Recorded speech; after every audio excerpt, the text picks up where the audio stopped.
What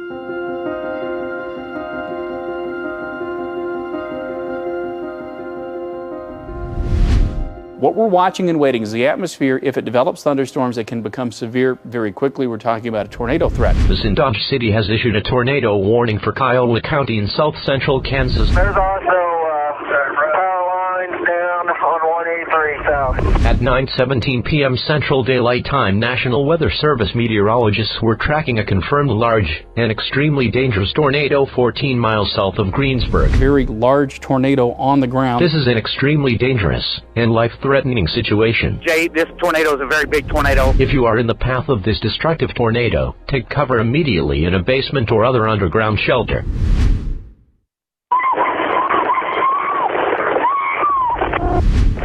So can you get a location where the people trapped at?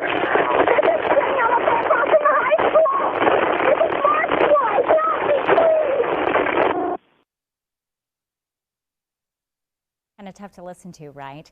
That was a timeline from a horrible day in Kansas history. You just heard from an audio clip, tapes we've never heard from before here at KAB, from a storm that we certainly hope to never see again. That tornado over in Greensburg on the ground for more than an hour. It measured 1.7 miles wide, leaving this path of destruction behind. That storm killed 11 people. It injured dozens of more. And this week, it marks 15 years since that devastating storm hit that community out in western Kansas. This morning, I'm going to take you over there where first responders share what took place that very night.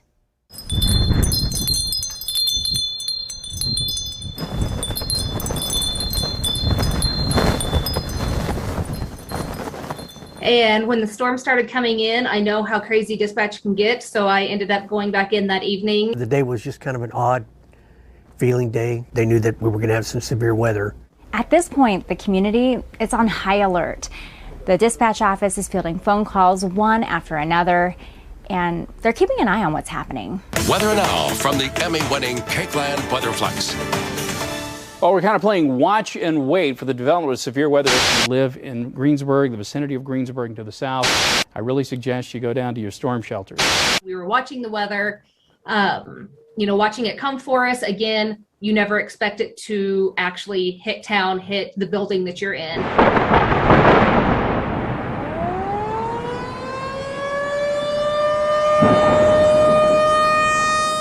At that point, had the dispatchers turn on the sirens and keep them going until, of course, we need to shut them off, but it came right to town and shut it off for us. Now, Ray Stegman, he had been the sheriff for many years, but he just transitioned that spring into this role as emergency manager.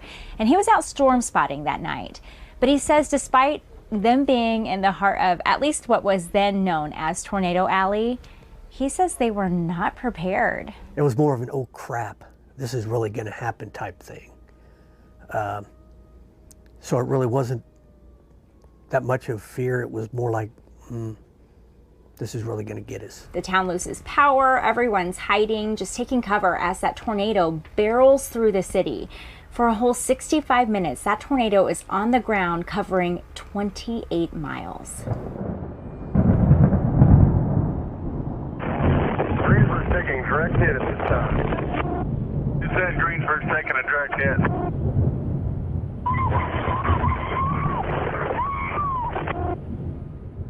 The lady that screamed on the tape was actually one of our deputies' wives. He had been a deputy for us for a long time, and he was gone at the time, and she was at home but had his radio with her. So the scream that you heard was actually her as the tornado was going through her house. We did hear all the windows throughout the rest of the building breaking. We heard the debris hitting the back door, and that's when we realized that the tornado was hitting Greensburg. One of our firemen also reported that his house had been hit. So we pretty much knew at that point it went pretty much straight downtown. All I could see to the west was emergency vehicles lined up, ready to come into town. Hello! Hey now! Hello! Hey!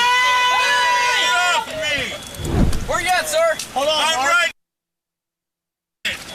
Okay, calm down. And then there's first responders coming in from all sorts of communities, even as far as Wichita. And as they enter town, it's really challenging because they don't have lights, there's no landmarks. They are navigating this whole thing blindly. So then they basically put us into search operations, and we spent the rest of the night door to door, zone by zone, clearing the entire city, house by house, damaged building by damaged building. How many houses did you go to? Hundreds. One of the positive things was knowing everybody around us. And that's probably one thing that a lot of counties need to do, is know your resources that are around you too. Because it's not just going to happen to you. If they come in to help or you go somewhere else to help, you need to know everybody around you. Because the help's there. It's just, it was amazing to see the amount of people that came in to help us.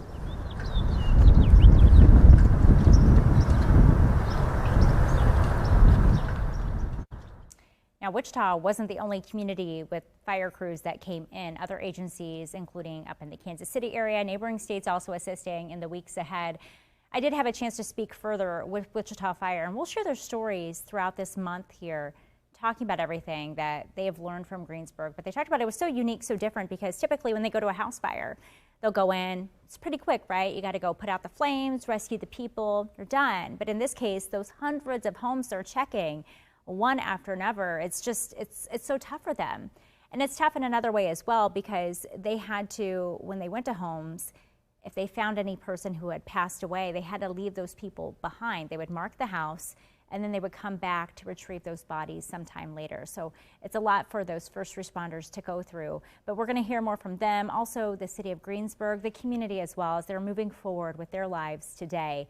Throughout this month, again, we're going to continue to share their stories of life after the storm. But then on May 23rd, we are releasing a documentary on the small town and how it has made a really amazing comeback. I've been working with other members of the KAK News team. That documentary airs on KAK and KAK Plus on May 23rd. It's a Monday, and we'll keep you posted on it right here on KAK.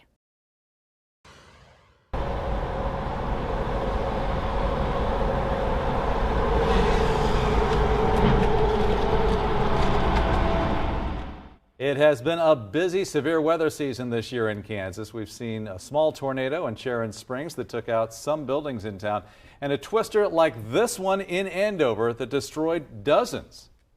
Tonight, KAK's Annette Lawless shows us how one of the biggest tragedies in state history inspired change that continues to keep us safe today.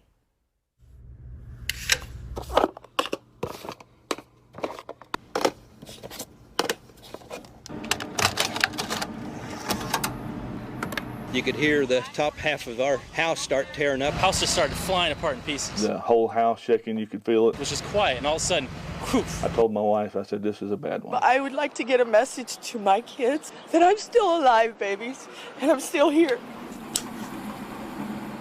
It's in these moments 15 years ago when the harsh reality sank in.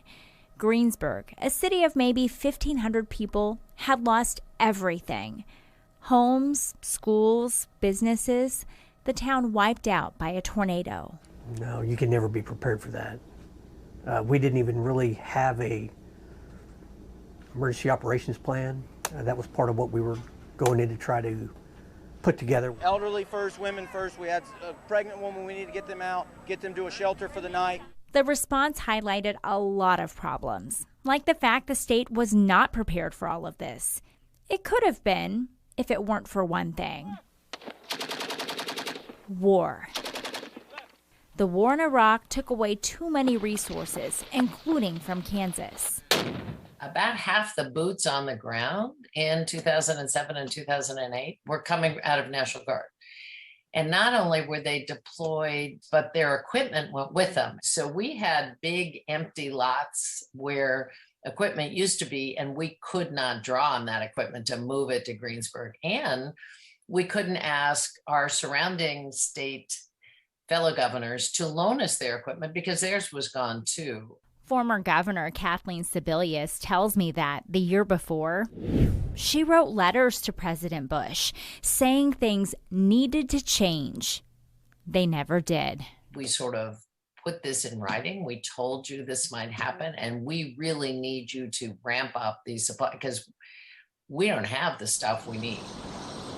I am struck by the strength of the character of the people who live here in the plains. The devastation caught the eye of leaders. Soon, that federal help arrived. Yet perhaps the most powerful response came from next door. Do what we can to try to find everybody who's out there who may be trapped, and we'll do our best. The storm inspired change, a lot of it. Today, Wichita's Special Ops Unit is training for rescues, the same ones that saved lives in 2007. Size up a building and properly shore it up in order to get inside and do any type of rescue operations. The wall's not going to go the other way, so it's not going to pull apart. They're taught in part by Wichita Battalion Chief Scott Kleinschmidt. He was there to help Greensburg, something he says was pretty rare. Back then, Wichita crews typically stayed here in the county. But there were talks of a program, streamlining tools and manpower statewide. What was born out of Greensburg is here we are 15 years later, and we have a very robust rescue program throughout the state. After a storm had wiped out everything, they have built a foundation, bringing communities together, keeping Kansans safe. You don't want to see anything bad happen to anybody, but bad things are going to happen. You just want to be able to go and help those people with all the experience and the equipment and the things that you've done throughout your career. In Greensburg, Annette Lawless, KAB News. And tonight at 6:30, join us for a commercial-free documentary. We hear from the people who survived the Greensburg tornado. We also listen to audio from first responders, and we hear a message of hope. Again, that's at 6:30 on KAB and on the KAB Plus app.